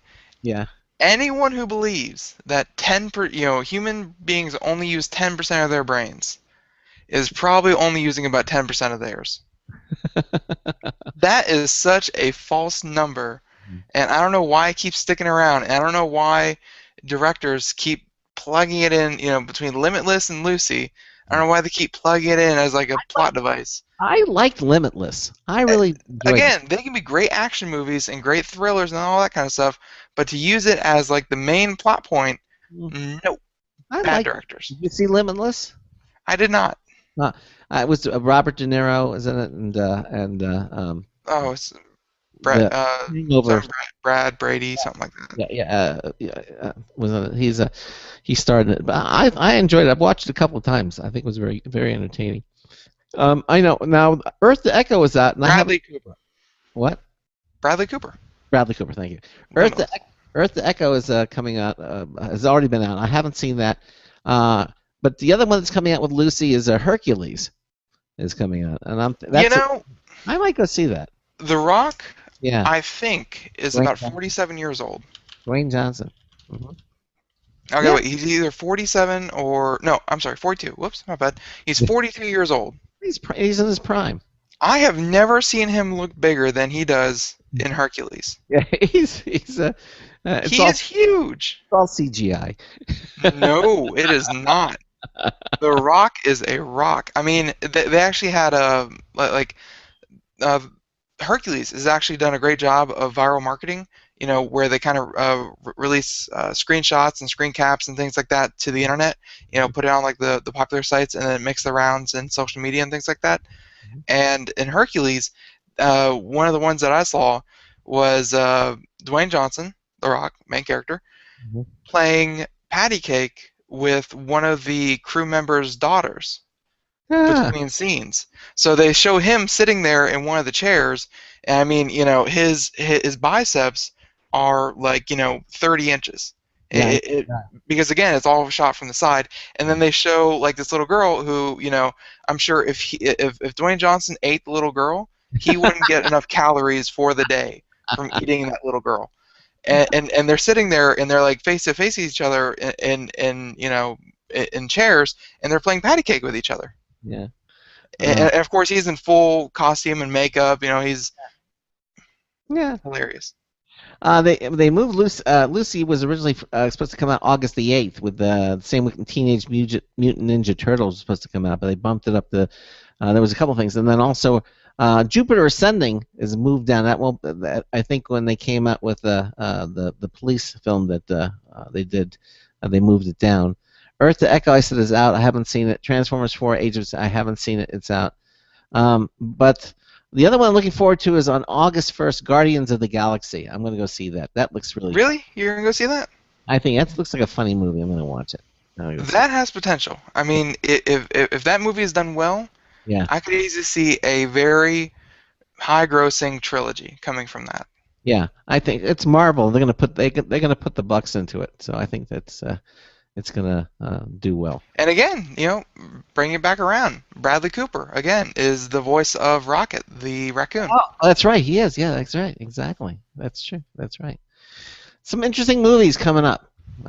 Just named a few, but definitely. I'm gonna definitely go see that. And I will be seeing none of them. Okay. Your turn for a story, or is it mine? Yeah, actually, you know, and about the, you know what? No. Yeah, we'll wait. Okay. Next story that we will be doing is this thing called Canvas tracking, Canvas fingerprint tracking.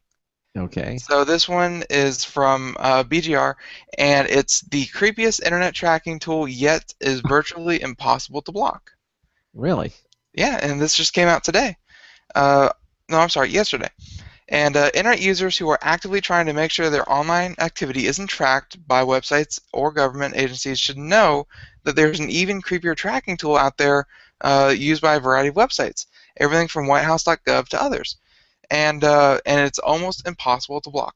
So called Canvas fingerprinting, the tool built by AddThis instructs web browsers to create a hidden, unique image that can be used to track the user's movement from site to site, much like a fingerprint, in order to deliver better targeted ads. The technology began testing earlier this year as a way to replace website cookies. So Canvas fingerprinting has been first observed by researchers at Princeton University, and they wrote a paper on it, and apparently it is very difficult to block. So the online tools that prevent online tracking can't fight this particular type of technology, so don't go to AdBlock Plus hoping that your problem will be solved. Asterisk, because we have another story that says that is exactly wrong. So incognito modes available on browsers are also not able to protect the user's privacy by avoiding Canvas fingerprinting, which means that parties using the technology will still be able to track users who think they're safe behind incognito browser features. There's currently no tool that will offer a hassle-free way of blocking Canvas fingerprinting, but they're trying to find numerous ways to fight it. Wait a minute. Now, why couldn't they use a VPN like ProXPN? They could do that. They couldn't even do that. Why not? Because what Canvas fingerprinting does is it takes it asks your browser, because when you install your browser, it actually has all of your hardware specs, you know, that you're running on. So it knows how to interact with all of them. You know, so it knows your processor, RAM, motherboard, processor, all that kind of thing. And it takes a fingerprint of it. It takes a snapshot of it, and then it goes to other sites that are commonly linked. And it says, okay, well, this computer has, you know, Intel this, Acer this, you know, this kind of RAM, this kind of, you know, processor, all these kind of things, and then they compare them to one another. That is your fingerprint, is the buildup of your computer. And it's called Canvas fingerprinting. And it's called Canvas fingerprinting. It's the newest way for ad companies to try to target you with ads.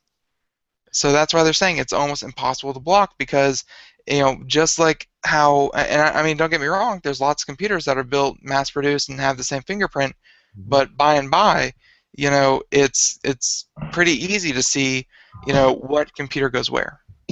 All right, well, let's talk a little bit more about this when we come back. And you have another related story, as you said. Yeah, we do. Which is called How to Disable Canvas Fingerprinting. This is the Computer America Show on the Blog Talk Radio Network, on the Boost Radio Network, and on the IRN Radio Network. Ben and I are doing computer technology news, brought to you by Slimware Utilities. We've got a brand new news tips bulletin from Marty Winston. Stay with us. This is a special alert to all Americans who own a vehicle with less than 120,000 miles with an auto warranty about to expire or no warranty coverage at all. Due to a decline in the economy and major car companies filing for America Auto Care has announced revolutionary, inexpensive mechanical breakdown coverage that is now available to the general public to save consumers thousands on auto repairs. An open phone line has been established for drivers to call who own a vehicle that is less than 10 years old for a free 5-minute quote and to see if you qualify. The number is 800-483-2514. Drivers who are covered with this auto protection will not have to pay for a covered repair again. This is the auto coverage now sweeping across America at a fraction of what dealerships charge and is now available to the public by calling today. The number to call is 800-483-2514. 800-483-2514. That's 800-483-2514. Don't complain about your cable bill going up and up and up. Do something about it. Grab a pencil and jot down this special number, 1-866-663-MyTV. The more cable TV rates go up, the better digital satellite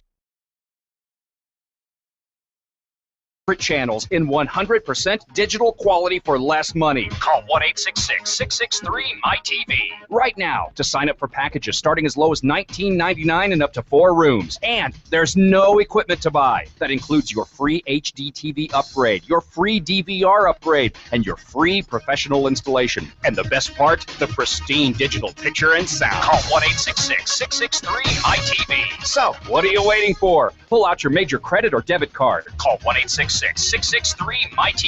1-866-663-MyTV. Disable the cable, cut costs, and get more. Call 1-866-663-MyTV. 1-866-663-MyTV. Hi there, this is Marty Winston for Computer America with a news tips bulletin review of the Hans Swipe Clean.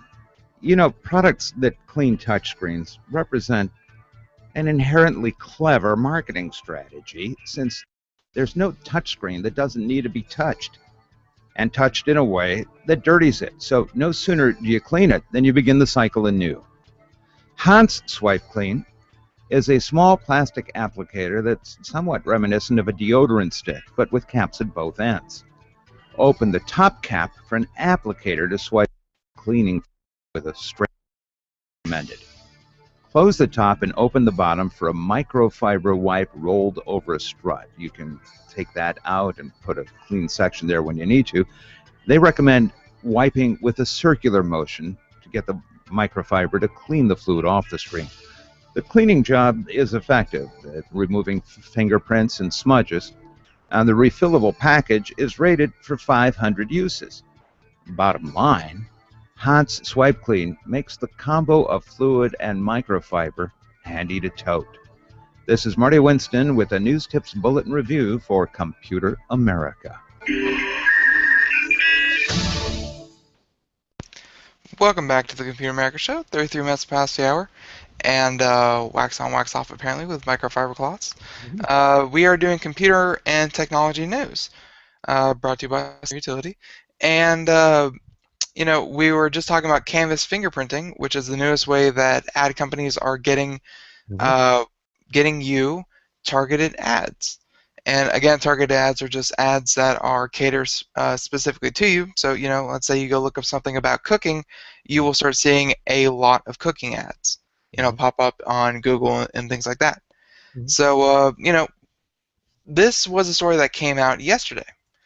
Now, apparently today, there is the same website, BGR, actually came out with AdBlock Plus saying that they are taking on the quote-unquote unstoppable new way of tracking you, and they can actually defeat it. Really? Yep, and that came out today. It took them about 24 hours to work around it. And again, this is AdBlock Plus that is offering that, which we've had on the show before. Yes, of course. So, you know, I just want to jump right into this. You know, just jumping from the last one. So, just as I said, Canvas fingerprinting is basically a smart way of combining data obtained with the help of a web browser to create profiles that then track them online. So, however, because the data gathered includes graphics drivers, browser version, operating system, and maybe, quote-unquote, some settings like ClearType, Canvas fingerprints may not be as efficient of tracking users of websites that are high traffic. Adblock says that these are simply too many computers with similar configurations for Canvas fingerprinting to work efficiently. Furthermore, this means that one has to do as little as recalibrating ClearType or updating the graphics driver to drop off the radar. So while AdBlock Plus can't prevent a browser from receiving the images used for Canvas fingerprinting, the company says it can stop your computer from sending the generated fingerprint, which in turn completely stops tracking and protects your privacy. That's cool. So when you add the Easy Privacy Filter list in AdBlock Plus, this won't make AdBlock Plus block tracking cookies directly. So instead, AdBlock Plus will block the script that would try to set these cookies. And guess what? Blocking that script doesn't just prevent the cookie-based tracking, it also lets you deal with Canvas fingerprinting or EverCookie or any other tracking approach. In particular, the rules to prevent this tracking were added to Easy Privacy almost 5 years ago. So they already had something in place. So you have to add the Easy Privacy Filter list? Yep, exactly. That's in the little pull-down menu there, and there's something that says... just go into your AdBlock Plus settings, and it'll be right in there. And, again, AdBlock Plus, we've talked about them before on the show, and we talked about how they are going to, just completely destroy the internet as we know it. Just deleting ads from all over the website. But, again, you can let ads through, which I do myself, to many a site just to help support them. And when it comes to something like privacy and like this, it just goes to show that AdBlock Plus is another great tool to use if you're ever concerned about privacy. Yep. And you can do it right from the little logo that they have there. You can add the Yep. Okay. All right. Now we hear about all kinds of bad things about drones. They're gonna ruin our privacy and actually, real quick. Yes. Do you have your AdBlock Plus running right now? Yes, I do. If you click on the tab, how many ads have you blocked since you installed it? Okay. Actually, open blockable items, you mean? No, just if you click on it, it says so many on this page, and then how many in total. Oh, okay. I see it. 2 filter subscriptions and 69 custom filters in use. About 2 out of 192. On this page. It didn't tell me on all the pages. Oh, that's weird. Okay, well, the one I have says that I have blocked since I started using it about a year ago, 205,829 ads. Wow, that's a lot of ads. That's a lot of ads that I didn't have to see. Yeah, that's true. Now, don't you think it's a little excessive for a year? 205,000 ads? That's a lot. It is. Do you feel somehow... I feel cleansed as a consumer. I can go and educate myself and not just be, bombarded with, ads. Well, then you have Ad Plus to thank for that. Yep. Okay. I cannot... maybe because my Mac version works a little differently, but when I hover over it, doesn't tell me... all of just the status and how many were blocked on the page, but it doesn't give me a grand total. So I'm not sure why not. Maybe they do it differently. Anyway, I recommend it. If you don't have AdBlock Plus, you should get it because it's free. Go for it. Okay. Anyway, remember drones. Remember, how can you forget them? They're always in the news. But evidently, and it's always negative. It's always bad. But here's a positive story about a drone from GigaOM. A drone pilot locates a missing 82-year-old man after a 3-day search. Wow. The case for consumer drones got a boost after an amateur pilot ended a search and rescue effort last weekend by locating a missing ophthalmologist who suffers from dementia in a bean field in Wisconsin. I mean, an ophthalmologist is you know, a sight specialist. So how could he get lost if he's an ophthalmologist? But obviously, so yeah, exactly. David Lesh, who normally uses the drone to make videos for his ski and snowboard business in Colorado, says he decided to try and help after learning of the search while visiting his girlfriend. He's quoted saying, "I never thought that it would be used to find somebody." He told NBC, saying he spotted 82-year-old Guillermo de Vencia, who was found shoeless but unharmed in 20 minutes after scoping a 200-acre field from the air. The help from Lesh and his drone spared volunteers hours of trudging through a muddy field and ended a 3-day effort that had involved search dogs, a helicopter, and hundreds of people. The incident may also put additional pressure on the FAA to review its policy on the use of drones, many of which weigh under 5 pounds.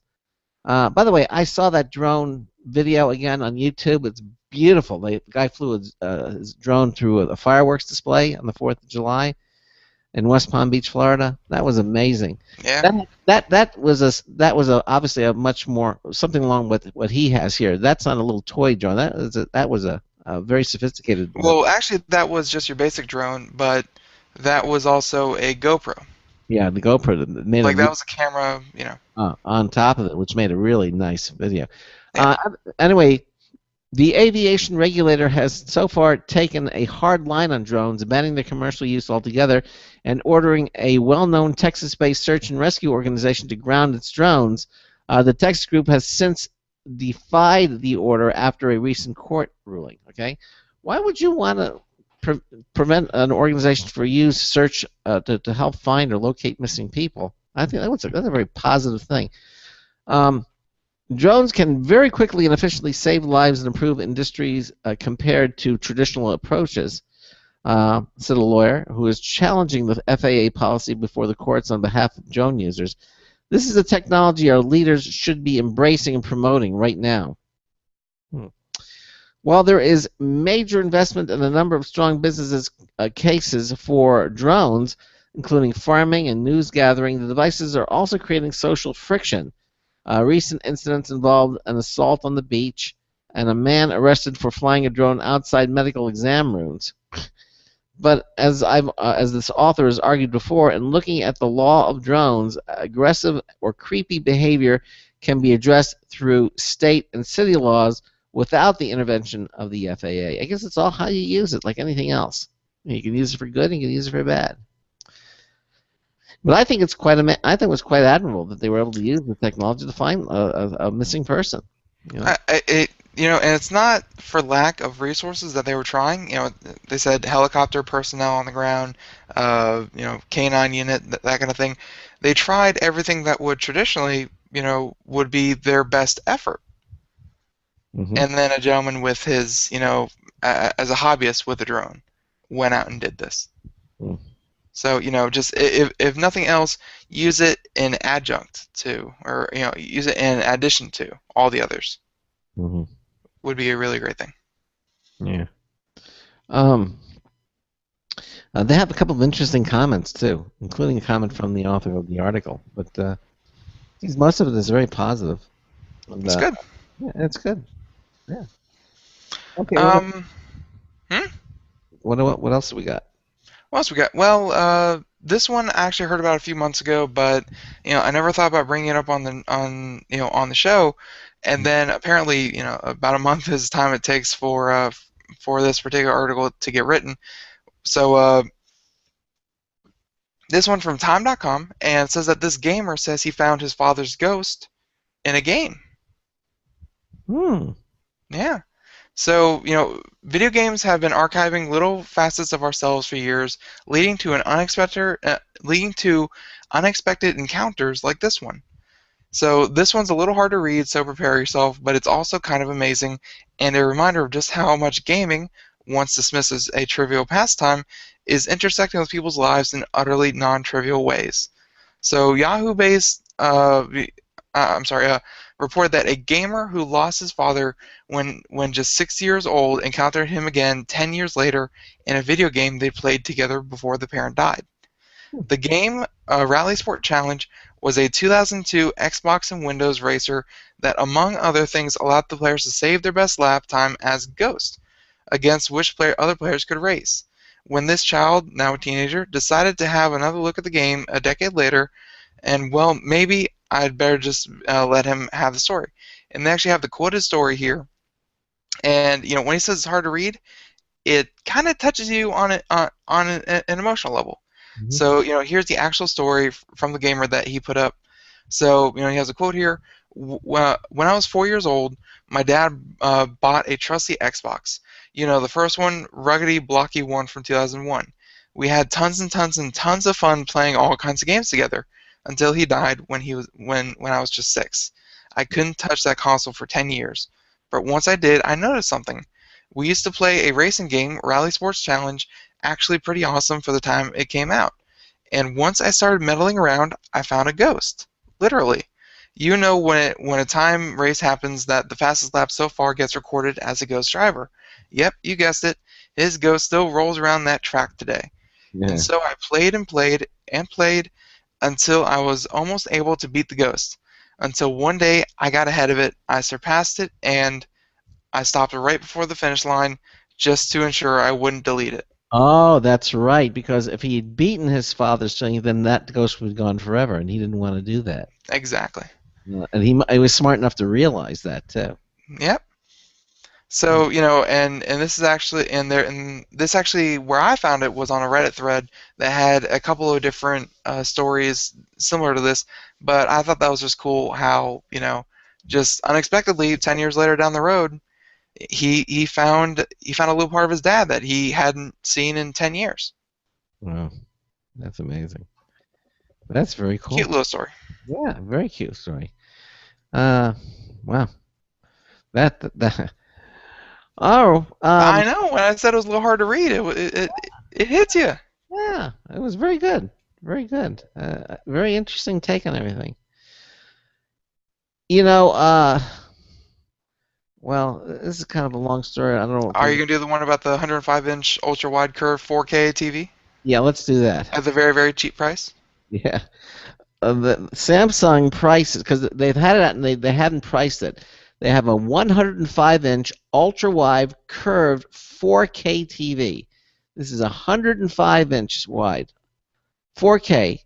They came out with a price today. $120,000.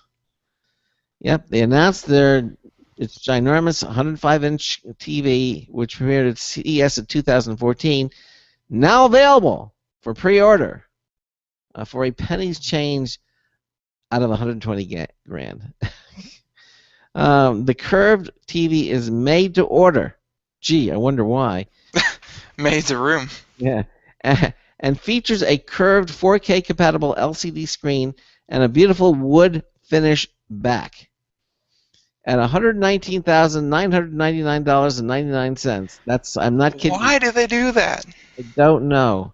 Because they want to feel less expensive than I think that's cheaper than $120,000. I mean, at that point, you're just drawing attention to it, though. You know, it at $2 and $1.99, you know, Yeah. you can get away with it. But I think after you have about 6 nines in there, you start drawing attention to it more than, you know. Well, at that price, it's one of the most expensive TVs you can buy. But Samsung will also throw in personalized setup by its field engineers. Well, I would hope so. They actually sent one of their field engineers out with the TV to set it up properly. Samsung advises it will take about 12 weeks to receive delivery of a TV once ordered. The 105-incher was announced in January, a little while after LG unveiled its own 105 TV. While the LG is priced at a much more affordable $70,000, the company is yet to announce its availability. Okay. So the Samsung features a proprietary UHD dimming and precision black, which promises deeper blacks and brighter whites, and a quad screen mode that's like 4 HD TVs on one screen. The panel has a 21:9 aspect ratio. a closer match to ultra widescreen movies than into a standard 16:9 HDTV shows. As a result of the wider shape, the screen also has a higher native resolution than most of these TVs. That's basically 11 pixels and change. That's 5,120 by 2,160.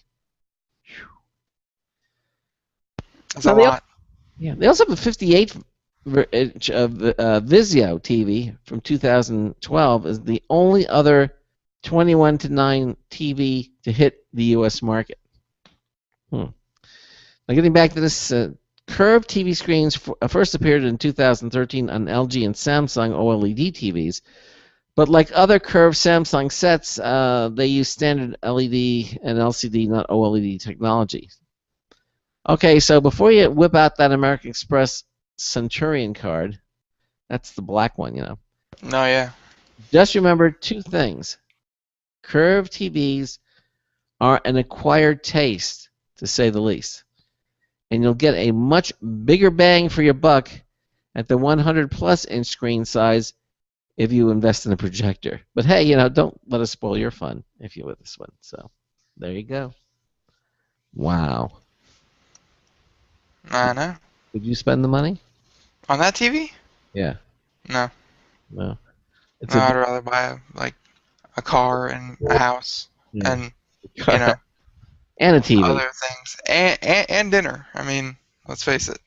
That's a lot of coin for a TV. Wow. Okay, let's be realistic here. Yes, it might have amazing picture and screen quality and all that, but we've had many guests on the show that have explained to us why projection TVs are great. And if you have $120 to drop on a TV, you would have the kind of money to drop on a pretty nice viewing room for a nice projector setup. Yeah. That's the way I would go with it. Nice comfortable seats, dark windowless room, paint the wall with the proper paint, to get it reflecting around. You don't think so? Yeah.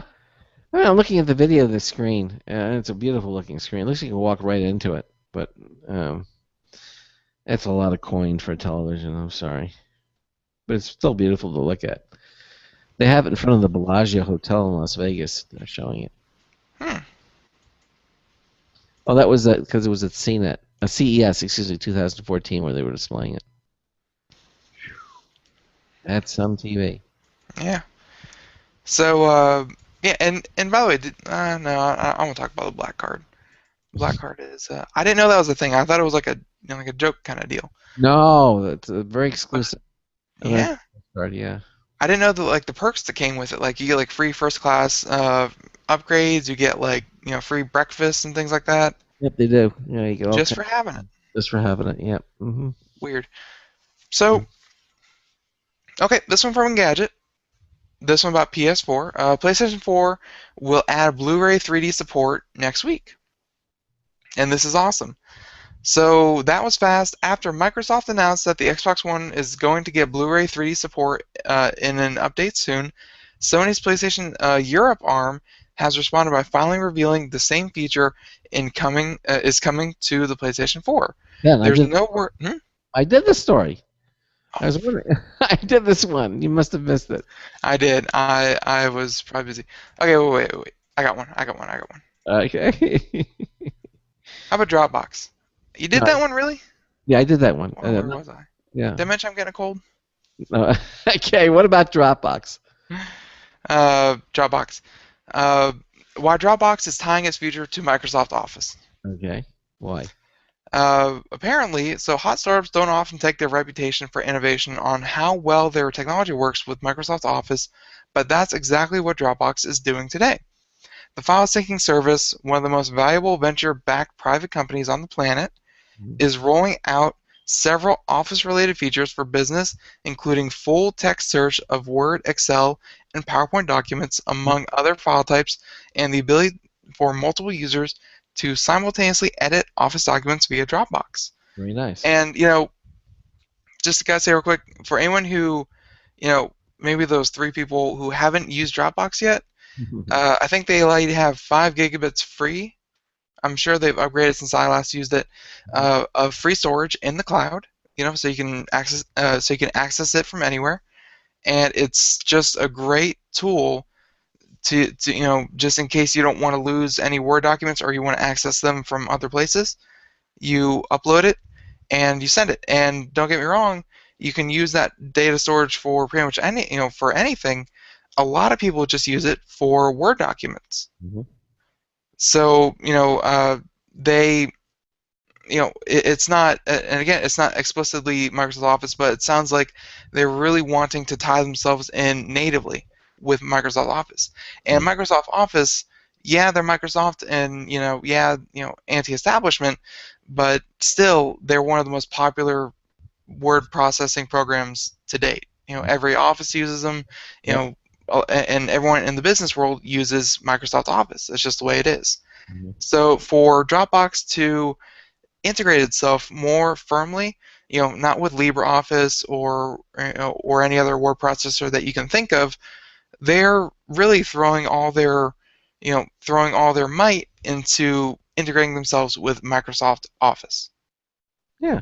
Okay. And I think that's what the thrust of the story is. And for long-time users, this is going to be great because if you are using Dropbox, odds are you've used it for this very purpose, and so you're going to like the added convenience of probably save to the D drive or the C drive, or save directly to a Dropbox account. It would take away some of the middleman from what I think a lot of people already use Dropbox for. Well, so just another cool little feature if you use Microsoft Office. Yeah, very, very nice. Well, let's. I don't want to do another story here. Although there was some really cool one that we can save for tomorrow. You can pay 99 cents now to read 15,000 Marvel comics online, which I think is very cool. That's a good price. Oh, what the heck? Let's do it. With the doors almost ready to open for Comic-Con in San Diego, Marvel Comics is opening the floodgates to their massive online comic archive, Marvel Unlimited, for only 99 cents. For the next week, $1 will buy you a month of total access to Marvel's online cache of over 15,000 comics, which range from books that hit the stands 6 months ago to the golden and silver age classics of yesteryear. Basically, this means that if you're a comics fan, current, lapsed, or simply curious to learn more about the spandex superstars from the movies, you could easily spend the rest of the summer consuming one of the largest comic collections in existence for the price of a cheap cup of coffee. While most are simply digital versions of printed issues, Marvel Unlimited Access also offers some of the more experimental content designed specifically for the digital format, like Marvel's Infinite Comics, which are designed exclusively to be read on screen, and behind-the-scenes videos content for select comics like Jonathan Hickman's The Avengers, the 6-issue Captain America, the Winter Soldier storyline, which helped inspire the recent blockbuster film, also includes adaptive audio that changes as you swipe through the panels and pages. That's cool. If you're a Marvel's comic fan, this is something that would definitely appeal to you. 99 cents to read 15,000 comics. Do you read comics? I don't. Oh. And I believe they're called graphic novels. Yeah, exactly. Or lookbooks. Yeah. We've got some other great stories here that we'll get to next time. One of the stories about Meet Your Second Car, how the small, slender 90 seconds. $6,800 Elio seeks a bigger audience. We're going to have Elio, the CEO of the company, going to be here on the show. That's the car, the new electric car that looks pretty much like a car, but it's got 3 wheels. Yep. So I guess you get all your questions out then. Yeah, I think we'll do. So we'll keep these stories and do this. We also had one about cabbage, but Craig said no. So coming up tomorrow night, scheduled. Still don't know it. 60 seconds. We're gonna have AMD on the show talking about graphics, and it kind of leads into something that we're going to be doing next week. We're going to have next Tuesday. We're going to have another Gamer Tuesday. We're going to have the CEO of the company of Raptor on the show, talking about some of their newest technology, a major update to the Raptor software. So, and AMD, as they're partnering with partnering with AMD because AMD has such a huge graphics. It used to be ATI. They bought them out. Now they're AMD. But so we're going to have them on the show tomorrow night. So hopefully you'll be there with us. So until tomorrow night, this is Craig Crossman hoping that your hard disk never becomes floppy. We'll see you tomorrow night. 10. Good night, everyone.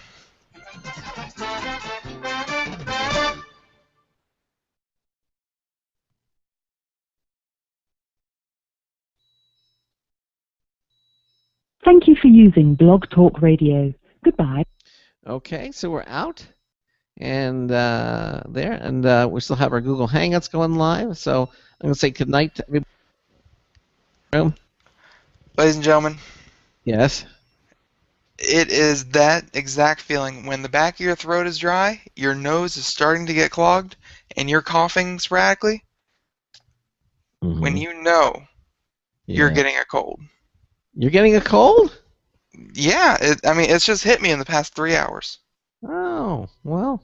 It's coming on fast. I bet you by tomorrow it'll be a full-blown cold. Well, I hope you're feeling better. Thank you. All right. Well, thanks for watching tonight, and let's hope Ben doesn't get a cold tomorrow. Charles Tendell should be back with us tomorrow night to do this show, and also Friday show with Michael Miller. So we'll see you tomorrow night. Same bad time, same bad channel. Good night, everybody. Good night. Good night.